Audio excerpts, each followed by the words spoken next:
There. Welcome to Blind Awakening Art. I'm Rhonda.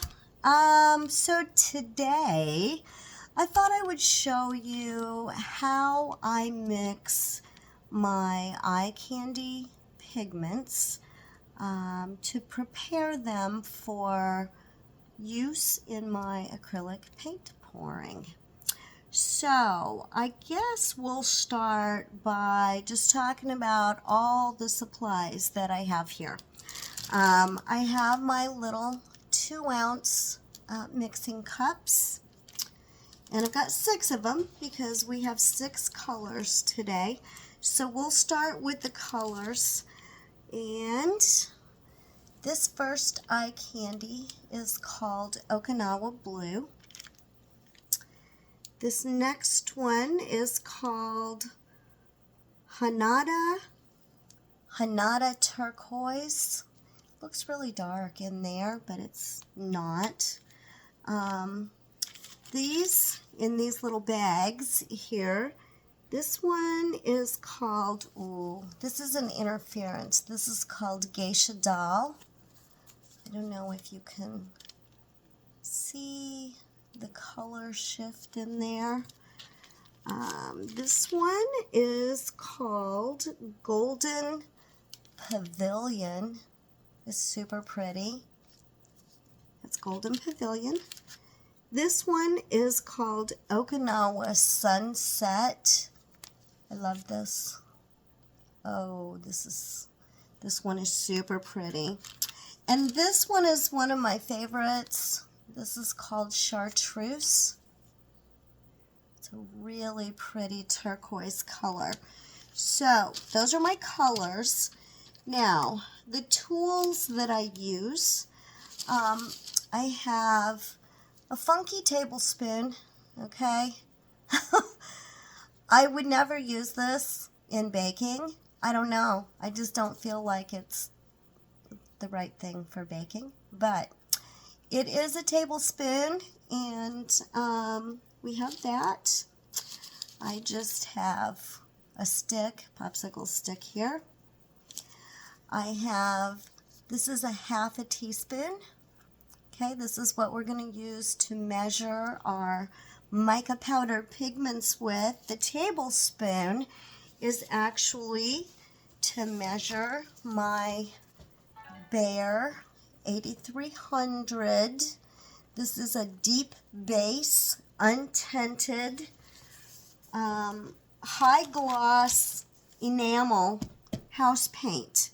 But what I do with that is I decant it into this ice cream container because it's just so much easier to work with out of here. So let me get the lid off the ice cream container.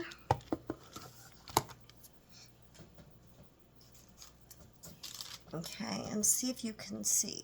Okay, so here's my Bear 8300 in here. Now, the next product that I have is Josanya Gloss Varnish. And this, you see this says Jowa? So this is about a third, maybe a half, probably closer to a half, Josanya and distilled water mixed together. Okay, so I'm just going to keep that over here to the side. Of course, I have my magnifying glass that I need to do everything with. Whoops.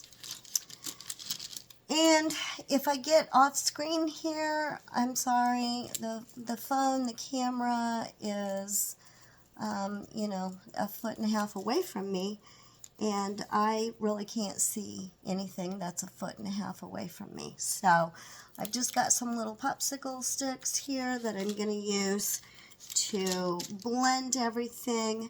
I do have my gloves on. You should always wear a mask when you do any work with pigment powders because they are a very, very fine powder, and those little tiny particles float through the air, and you really don't want to breathe those in. It's really, really not good for you. So the very first thing that we're going to do, and I'm not great at measuring things, and I don't start off measuring, but the first thing that you have to do with a pigment powder is you have to disperse the pigment, and you basically want to turn it into sort of a paste. And so that's what we're going to do here. With our Joe Sonia, I'm basically going to put enough Joe Sonia in these little cups just to cover the bottom of the cup. Okay, I'm going to go ahead and put all 6 of them, the Joe Sonia, oops, in. And I'm just trying to cover the bottom of this cup.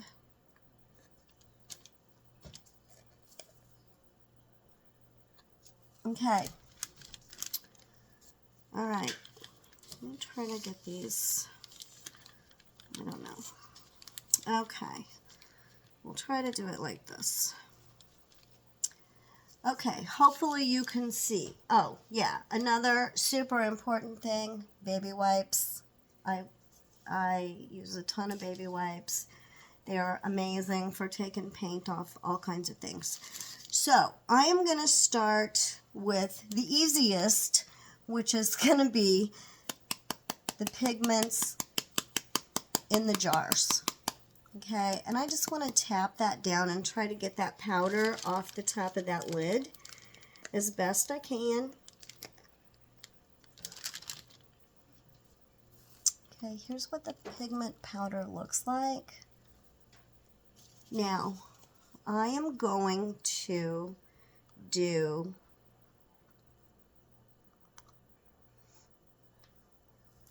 a heaping ½ teaspoon. So it's probably really closer to a teaspoon, or maybe 3/4 of a teaspoon. Nah, I'm gonna shake that down a little bit. Okay. I'm gonna put that in.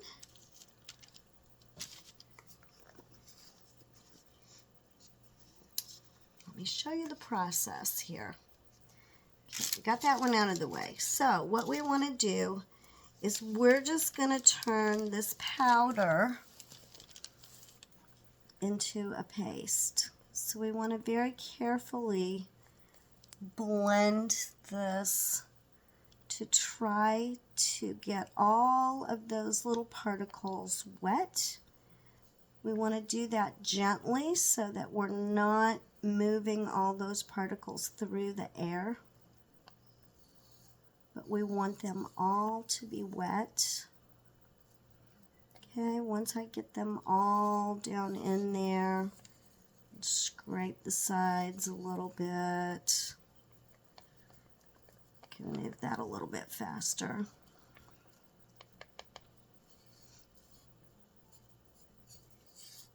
I want to scrape the sides, scrape the bottom. Some people put the powder in the cup first and then put the Joe Sonia, but I like to put the liquid in first because I feel like I get powder stuck on the bottom of the cup if I put the powder in first, that I don't get it as well incorporated. Okay, now I'm going to tell you that these little cups are going to be full of bubbles when we're done. And so most of the time you want to let it sit for a little while. I mean, if you can let it sit for a day before you use it, that's best. If you can't, then, you know, you just have to be mindful of the bubbles that you're going to have. Okay. So this is kind of what we have now. Whoops, let me scrape this.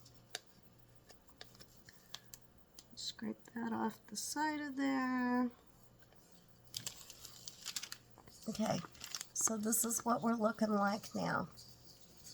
That's what you want. Okay, now the next step is going to be the Behr 8300. Now, I know that in all parts of the U.S., you cannot get Behr 8300 because of some kind of EPA guidelines. I know specifically California, some of my artist friends have told me that they cannot get Behr 8300. I think the same thing is true in Australia and the UK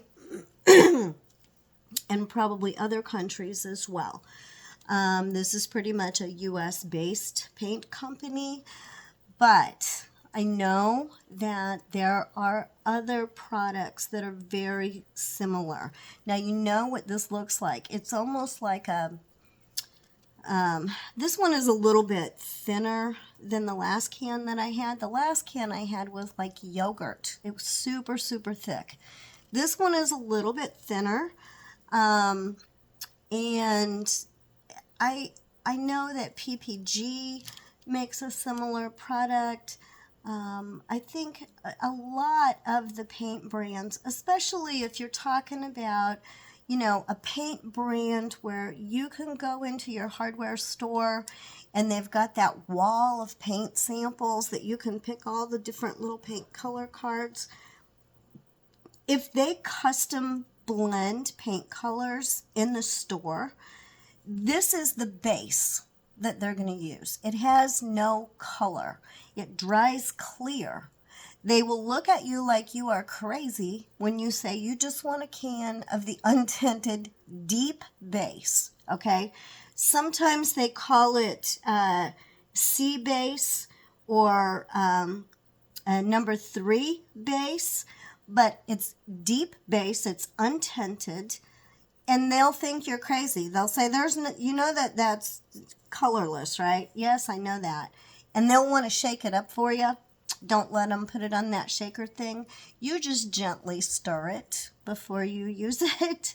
But if they make custom colors at your hardware store, they're going to have some kind of a base color like this.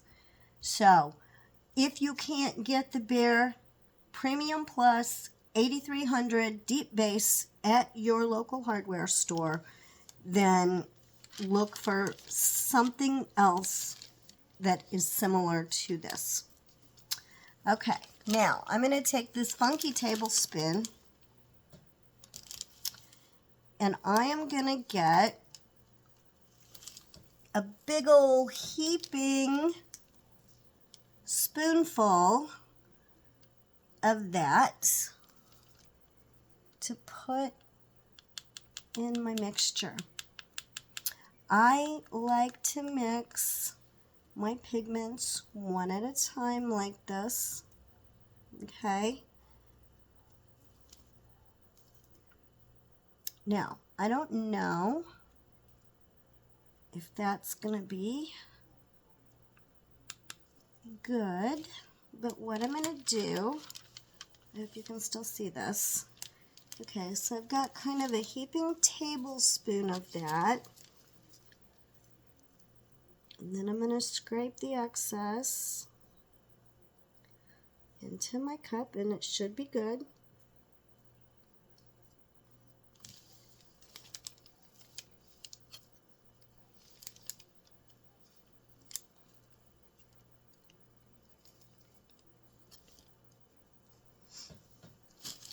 Okay. Now, we're going to mix this up. Stir the sides, scrape the sides, scrape the bottom. I don't even know that I'm going to need to add any more Josanya to this. I might not. We're going to mix, mix, mix, mix.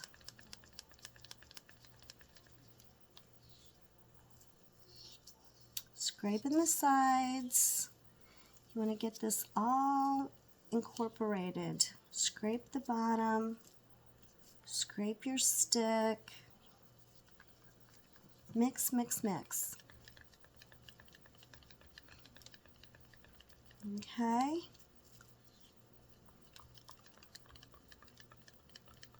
This, oh, that is perfect. I do not need to add anything else to this. Okay.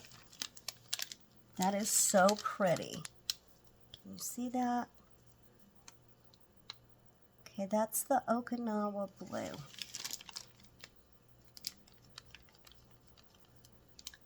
Pretty, pretty. Okay, the next one that we're gonna do, this is the Hanada turquoise. I don't know if you're seeing that backwards or not. Hanada, Hanada turquoise. Yeah, I don't know. It doesn't look turquoise. Okay, but let's get that Okinawa blue out of the way. Here's our Hanada turquoise. Again, kind of a heaping half teaspoon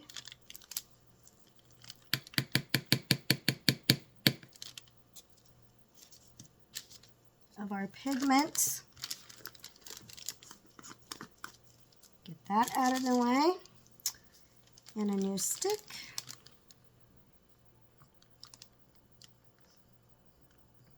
And stirring gently. I don't want the powders flying all over the place, flying out of my cup and up my nose.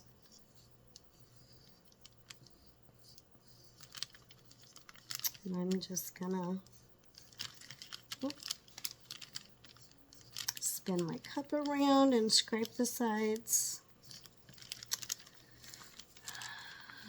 When I first tried using pigment powders, I bought something off of Amazon. It was these little tiny containers. It did not come with any instructions. I had no idea what I was doing or what I was supposed to mix it with. I just didn't know. This recipe is the best recipe that I have found for mixing pigments. These are all eye candy pigments that I'm using today, you guys. I love eye candy pigments. However, I do use other brands. I also love TLP. And those are my two favorites. You know, just like we use different brands of acrylic paint, we may use Amsterdam, we may use Arteza, we may use Pebia, we may use Triart. You know, there's all different brands. And you find the ones that you like and the ones that work the best for you. Eye Candy is amazing, and I am actually an affiliate for Eye Candy, so they provide me with a link for my followers to get a discount if you use my discount code. I do make a little commission when you use my link. It doesn't affect your price in any way. But, okay, so, and that link is in the description of this video if you're interested in purchasing. And they do have some, they've got so many colors, you guys. It's so hard to figure out which ones you want to get. You know, these little packs that you see, a lot of these came in a sample pack that I got in the beginning. Some of these colors I've never used. Okay, so here we are. Got this one mixed up. Now we're going to add our Bear 8300.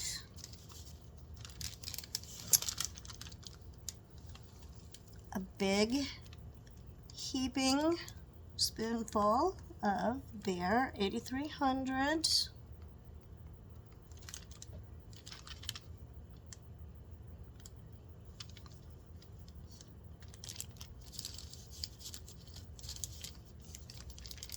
And I'm going to scrape my spoon, get the excess off of there. Now the last can of Bear 8300 I had, like I said, it was thicker.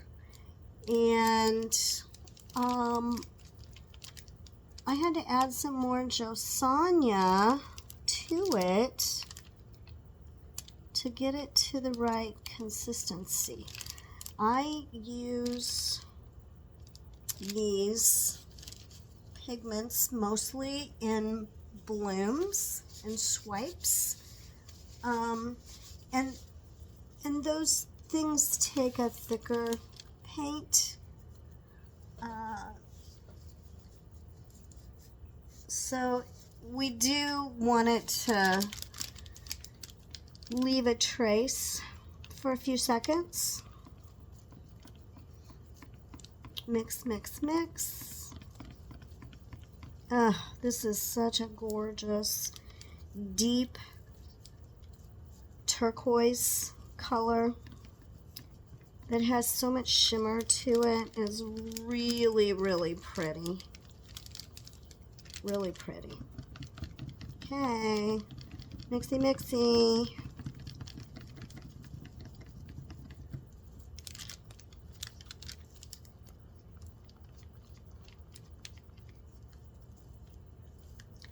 Scrape my stick.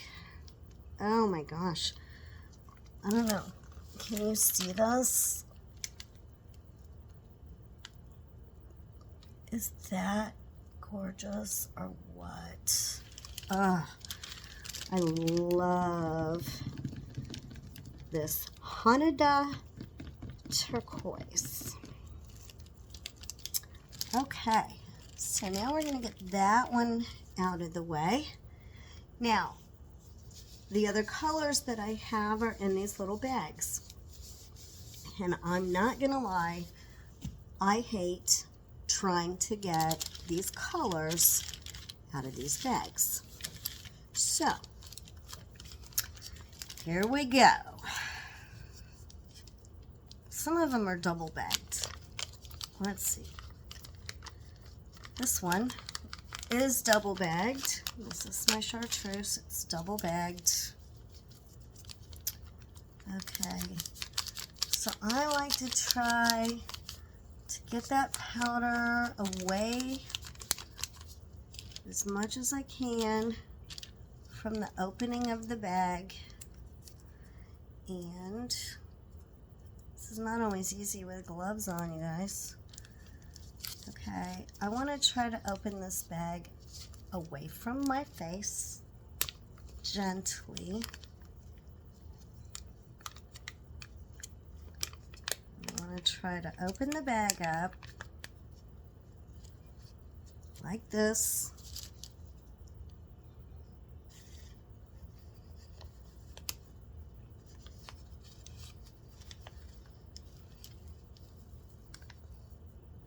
And I'm going to get that nice heaping spoonful.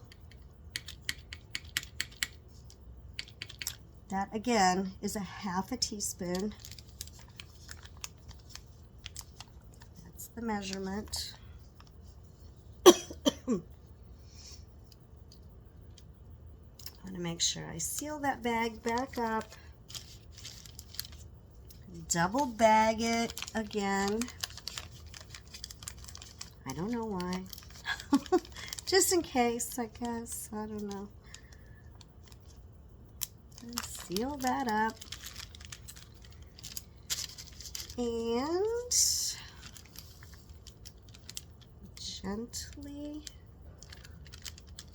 gently get this powder incorporate it into this liquid.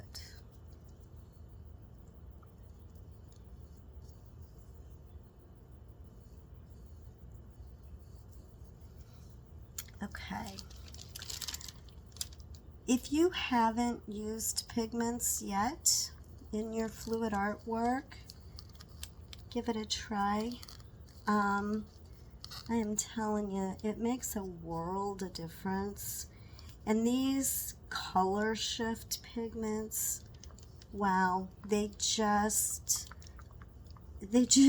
bring out so much in your paintings, and especially after you seal them, especially if you use resin. I don't use a lot of resin because I struggle with resin. I can't see the bubbles in the resin because it's clear, and because of my vision loss, I have to have contrast to really be able to see things. And I don't have depth perception. So I've tried to use resin, and I've just like totally screwed it up because there were bubbles in it that I didn't see, and when it dried, where there were bubbles, now there are craters. And from what I understand, the only way to fix that is to sand it back off again. So fortunately, that was kind of in the beginning of my art journey, and you know, my paintings weren't all that great. It was like no great loss. You know, I can still photograph them from a distance and you won't see it. They're not anything that I would sell. But yeah. So I am, and just even mixing, because you're mixing two parts, you know, together, and they're both clear, and I can't see to put a clear liquid in a clear measuring cup. So just resin is hard for me. And as far as the bubbles go, you know, most people will torch it to try to pop the bubbles, but I can't use a chef's torch either. I have to use a heat gun because blind girls should not play with fire. So the heat gun even is pretty dangerous for me, especially without depth perception, because sometimes I just stick the end of the heat gun right in my painting. Okay, this is chartreuse. Pretty, pretty, pretty color. And let's get our big glob.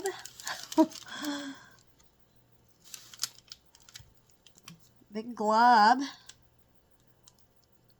Actually, I preferred that other can. That was a little bit thicker. I could... this one, I have to hold it over the container. Ah, my scraping stick is stuck to the paper towel. This one runs off the spoon as I'm trying to move the spoon over my little mixing cup here. The other one was thick enough that it didn't even drip off the spoon. This one is thinner. But I had to add Joe Sonia to thin out the other one. So that's okay. Now, you saw me hold up my little thing that I said was my Jowa, because once these paints sit for a little bit, they thicken up, and the way that I thin them out is with a few drops of my Jowa. So, but I mean, this is perfect.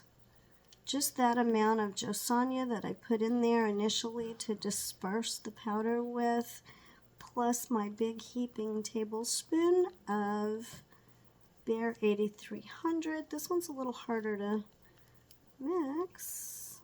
I think I got a little more bare in this one. My cup feels a little bit fuller. This has kind of a gold color shift to it, but it's a really pretty light teal, I guess you call it. They call it chartreuse. I thought chartreuse was a more lemony lime green color, but they're calling it chartreuse. So, okay, scraping the sides, scraping my stick.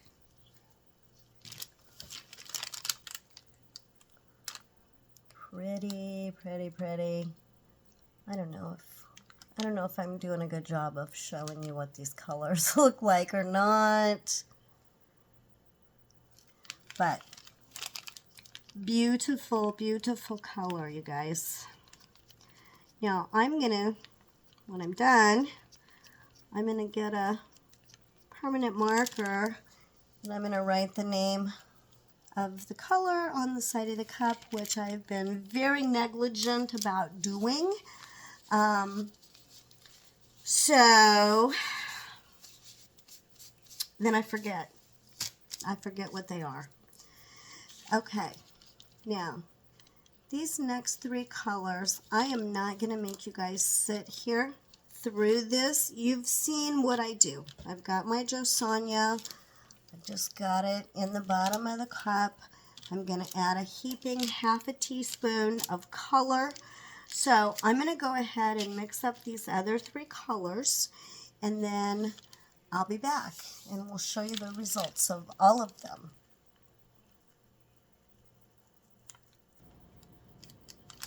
Okay, so I have these all mixed now. So let's just take another look. I'm gonna try to show you. This is the Okinawa blue.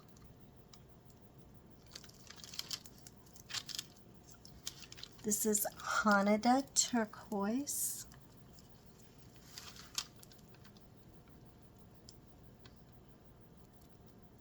Beautiful. Oh gosh, I love that. This is chartreuse. You guys watched me mix all of these.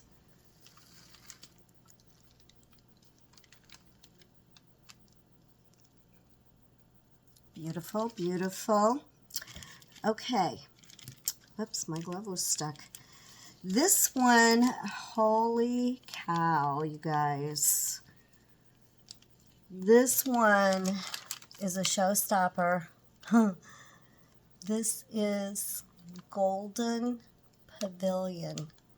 Can you imagine how much this is going to make your painting pop? That is fabulous. This one also, this is called, oh crud, what is this called? This is Okinawa Sunset. So we had Okinawa Blue, and now we have Okinawa Sunset. This one is another showstopper. Fabulous. Can you see that? Am I even showing you what this looks like? It is so gorgeous. Now, this is Geisha Doll. This is an interference. It's really hard to see. It's almost like a mother of pearl. I don't know how else to describe it. It's really hard to see. Can you see the purple, the blue? Can you even see that? I don't know if you can or not. But I am telling you, this is gorgeous. I don't know. Okay, So, for today, excuse me, for today, we've got these beautiful 6 eye candy pigments mixed, and this is the recipe that I like to use. I did have to add a little bit of Joe Sonia to this Okinawa Sunset. For some reason, it was a little bit thicker. I don't know if I, put less 8300, if I put more pigment. I don't know, because my measurements are pretty rough, you guys. But I did have to add a few drops of Joe Sonia to that one. The next time I open these and use them, I'm probably going to have to add a little bit of Joa. Just a few drops at a time just to get them to the right consistency. But I am going to come back and do a little bloom in the next video. And we're going to use these colors that we mixed up today. So I hope you come back to check that video out. It should be the one right after this one. And you'll get to see these beautiful colors in action. In the meantime, if you want to go check out all the colors that Eye Candy has to offer, please feel free to jump down in the description and snag that discount code so that you can get a discount. Actually, you can just click on that and it will, take you right to their store. And you can see all the things that they have. So, and they have more than just pigments. There's a lot there. Super nice people, great customer service. So check out Eye Candy Pigments. Use my link. If you haven't subscribed already to my channel, please think about subscribing. I would greatly appreciate it. I appreciate your support. I appreciate you following along on my journey. If you want to get notified when I upload a new video, you just click that little bell, that little notification bell. Yeah, share with your friends. Leave me comments. I really love talking to you guys. I like to get your input. If there's something you'd like to see me do, something you don't want to see me do, if I ramble too much, which I tend to do, but, it's kind of how I do my videos. It's kind of how I live my life because I'm a talker and I can talk to myself just like this, just as easily as I can talk to somebody else, which is really kind of sad. But anyway, thank you for joining me for this little video today on how I mix my eye candy pigments. And I hope you'll join me next time. And in the meantime, let's paint a world filled with beauty, inspiration, and hope. Catch you next time, guys.